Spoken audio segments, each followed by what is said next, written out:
அனைவருக்கும் வணக்கம் ஃப்ரெண்ட்ஸ்.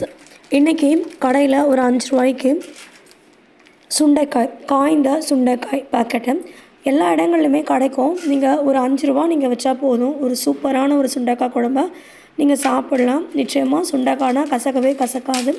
அந்த அளவுக்கு அந்த குழம்ப நாம் சரியாக வைக்கும்போது அந்த குழம்பு நம்மளுக்கு ஒரு 10 நாளைக்குன்னு கூட நம்ம வச்சு ஒரு ஸ்பூனு குழம்பு தோசைக்கு, அதே மாதிரி சப்பாத்தி, இட்லி, இந்த மாதிரி உப்புமா செஞ்சால் கூட அது கூட நம்ம வச்சு சாப்பிட்டுக்கலாம்.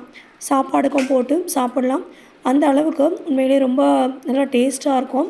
இந்த சுண்டைக்காயில் நாம் என்னெல்லாம் நன்மைகள் இருக்குது அப்படின்றத முதல்ல பார்த்துக்கலாம். நீங்கள் இந்த பேக்கெட்ஸ் இந்த மாதிரி நீங்கள் வாங்கும்போது அந்த சுண்டைக்காயில் இருக்க அந்த பின்னெல்லாம் எடுத்துருங்க. ஏன்னா முக்கியமான விஷயம் அதுதான். ஏன்னா அந்த பின்னெல்லாம் நம்ம கவனமாக எடுக்கலாம். நிச்சயமாக நம்மளுடைய சாப்பாட்டில் அது கலந்து மிகப்பெரிய ஒரு ஆபத்தை கொடுத்துரும். இப்போது இந்த சுண்டைக்காயை நான் பிரித்து எடுத்து தனியாக வச்சுக்கிட்டேன். அதே மாதிரி தக்காளி, வெங்காயம் பாப்பா தனித்தனியாக தூக்கி போட்டுடுறாங்கன்னு சொல்கிறதுனால தக்காளி, வெங்காயத்தை நான் நல்லா மிக்சியில் போட்டு அடிச்சுக்கிட்டேன். அதுக்கப்புறமா ஒரு கடாய் வச்சு அதில் கொஞ்சம் மிளகு, சீரகம், கடுகு, அது கூட 2 வெந்தயம் போட்டு பெருங்காயத்தூள் இப்போ போட்டாலும் பரவாயில்ல, இறக்கும் போது போட்டாலும் பரவாயில்ல, நல்லா பொரிஞ்சு வரும். எண்ணெய் நல்லா காஞ்சிச்சுன்னா பொரிஞ்சு வரும். பொரிஞ்சு வரும்போது நீங்கள் வச்சுருக்கீங்க இல்லையா அரைச்சி தக்காளி, வெங்காயம் அதெல்லாம் தூக்கி அதில் இந்த தாளிப்பை எடுத்து கொட்டி நல்லா எண்ணெய் பிரிஞ்சு வர வரைக்கும், பச்சை வாசனை போகிற வரைக்கும் நல்லா நீங்கள் அதை வதக்கி விட்டுட்டே இருங்க. இந்த சுண்டைக்காயில் நல்ல செரிமானம் ஆகக்கூடிய சத்தும் இருக்கும். அதே மாதிரி நீரிழிவு நோய், அதாவது சுகர் இருக்கு இல்லையா, அந்த மாதிரி பிரச்சனைகளுக்கெல்லாம் நிச்சயமாக சுண்டைக்காய் எல்லாருமே எடுத்து சாப்பிடலாம். இரத்த சோகை நோய் உள்ளவங்க இதை சாப்பிடும்போது எல்லாருக்குமே நோய் எதிர்ப்பு சக்தியும் கிடைக்குது, பல நோய்கள் குணமாகுது, இதய ஆரோக்கியம் கிடைக்குது. சிறுநீரகத்தில் செயல்பாடுகள் ஏதாவது பிரச்சனையாக இருந்துச்சுன்னா அந்த செயல்பாடுகளை ஊக்குவிக்குது. குடல், வயிறு பகுதிகளை எல்லாமே சுத்தம் பண்ணுது. நல்ல நுண்கிருமிகள் வயிற்றில் உருவாக எண்ணிக்கை அதிகமாக இந்த சுண்டைக்காய் மிக சிறந்த ஒரு பொருளாக நம்மளுடைய ஆரோக்கியத்தில் உதவுது. இரத்தத்தில் வெள்ளை அணுக்களுடைய எண்ணிக்கையை அதிகரித்து அதன் மூலமாக இரத்த அழுத்தத்தை கட்டுப்படுத்துகிறது. இந்த தக்காளி, வெங்காயம் பச்சை வாசனை போகிற அளவுக்கு நல்லா வதக்கிட்டு அதுக்கு பிறகு நீங்கள் புளியை நல்லா ஒரு தடவை அலசிட்டு அதுக்கு பிறகு நீங்கள் சுடுதண்ணி ஊற்றி ஊற வச்சுடுங்க. சுடுதண்ணி போட்டு ஒரு அரை மணி நேரம் முன்னாடியே ஊற வச்சுடுங்க. அப்போ தான் புளி நல்லா கரையும். புளியை லைட்டாக நீங்கள் நல்லா கரைச்சி இந்த தக்காளி, வெங்காயம் வதக்கினதில் எடுத்து ஊற்றிடுங்க. பச்சை வாசனை போட்டோம் நல்லா இதை வதக்கி விட்டுட்டே இருங்க. எண்ணெய் பிரிஞ்சு தனியாக வரும் நீங்கள் ஊற்றின எண்ணெய்.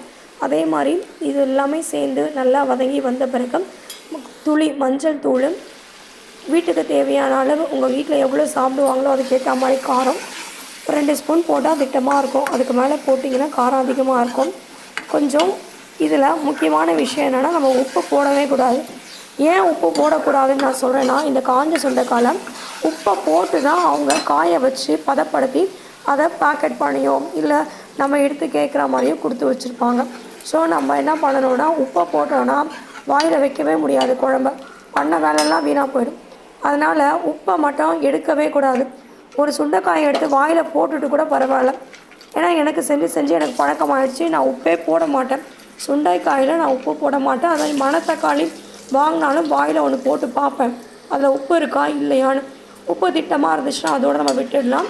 இப்போ நான் வச்சு நான் சாப்பிட்டேன் இல்லையா, உப்பு திட்டமாக இருக்கு. ஆனால் அந்த சுண்டைக்காயை எடுத்து மென்று சாப்பிடும்போது தான் உப்பு இருக்குது. அதை நம்ம ஒன்றும் பண்ண முடியாது. அந்த சுண்டைக்காய் அதில் ஊற ஊற ஊற ஊற குழம்புல ரொம்ப டேஸ்ட்டாக இருக்கும். இப்போ குழம்பு நல்லா கொதிக்க வந்துருச்சு. நல்லா கொதிச்சிட்ருக்கு. நல்ல வாசனை வர ரொம்ப பயங்கரமாக வருது.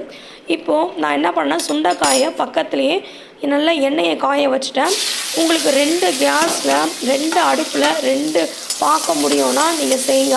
அப்படி இல்லைன்னா குழம்பு கொதித்து இறக்கிட்ட உடனே பக்கத்தில் இதை வைங்க. இல்லாட்டி கண்டிப்பாக இதை தீஞ்சிரும். கவனமாக 2த்தையும் பேலன்ஸ் பண்ணணும். ஒரு பக்கம் குழம்பு நல்லா கொதிச்சிட்ருக்கோம், அதை நீங்கள் நல்லா கலரி விட்டுருங்க. இன்னொரு பக்கம் எண்ணெய் நல்லா காஞ்ச பிறகு நல்லெண்ணெய் விட்டால் நல்லா வாசனையாக இருக்கும்.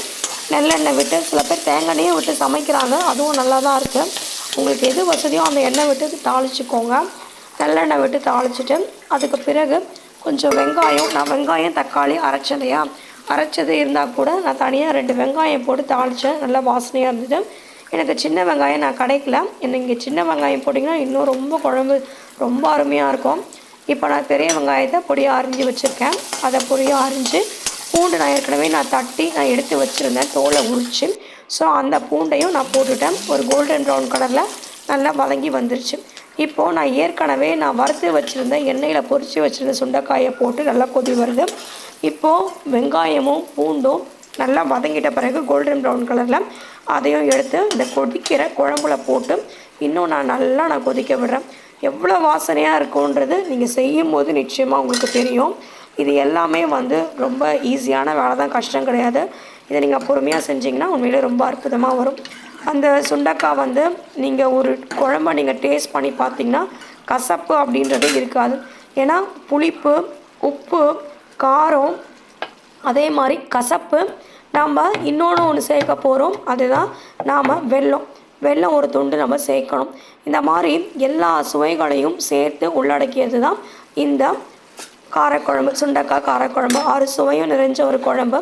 இறக்கும்போது நாம் அந்த ஒரு துண்டு வெல்லத்தை நல்லா நுணுக்கி போட்டு நம்ம இறக்கிடலாம். எந்த வெல்லமாக இருந்தாலும் பரவாயில்ல, போட்டு நீங்கள் இறக்கிடுங்க. குழம்பு சில பேர் தண்ணியாக கேட்பாங்க. ஆனால் குழம்பு, சுண்டைக்காய் குழம்பு, வத்த குழம்புனா இப்படி தான் இருக்கணும். இதுதான் கரெக்டாக இருக்கும். உங்கள் வீட்டில் நீங்கள் எப்படி தண்ணியாக வேணும்னா தண்ணி கூட கொஞ்சம் ஊற்றிக்கலாம். எனக்கு இந்த அளவு எனக்கு கரெக்டாக இருந்துச்சு, அதனால் நான் இதோடு நான் நிறுத்திட்டேன். மறக்காமல் கருவேப்பிலை போடுங்க. கருவேப்பிலை எனக்கு பொடியாக தான் கிடச்சிது, அதனால் அந்த பொடியை எடுத்து கருவேப்பிலை எடுத்து நான் போட்டுட்டேன். அதே மாதிரி கொஞ்சோண்டு நல்லா தண்ணி விட்டு 2-3 தடவை நல்லா அலசிக்கோங்க கொத்தமல்லியும், ஏன்னா மண்ணோடு இருக்கும். நல்லா அலசிட்டு அந்த பொடியாக அரிஞ்சு கடைசியாக நீங்கள் இந்த குழம்புல தூவி கேஸை ஆஃப் பண்ணுறங்க. அவ்வளோதான். சூட்டோடு கேஸில் வைக்காதீங்க. குழம்பை இறக்கி கீழே வச்சுடுங்க. அவ்வளோதான், முடிஞ்சிருச்சு. குழம்பு சூப்பராக வந்துருச்சு. இந்த குழம்பு நீங்கள் கிட்டத்தட்ட நீங்கள் 1 வாரம் வரைக்கும் கூட வச்சு சாப்பிட்லாம். அவ்வளோ அருமையாக இருக்கும். நீங்கள் செஞ்சு வச்சுக்கிட்டிங்கன்னா கூட ஒரு சாம்பாரோ ஒரு ரசமோ நீங்கள் வச்சிங்கன்னா கூட இந்த குழம்பு நீங்கள் செஞ்சு வச்சுட்டிங்கன்னா வச்சு கொஞ்சம் தொட்டு சாப்பிட்டுக்கிறதுக்கும் நல்லாயிருக்கும். தண்ணி சோறு சாப்பிட்டா கூட தொட்டுட்டு சாப்பிட்டா அவ்வளோ சூப்பராக இருக்கும்.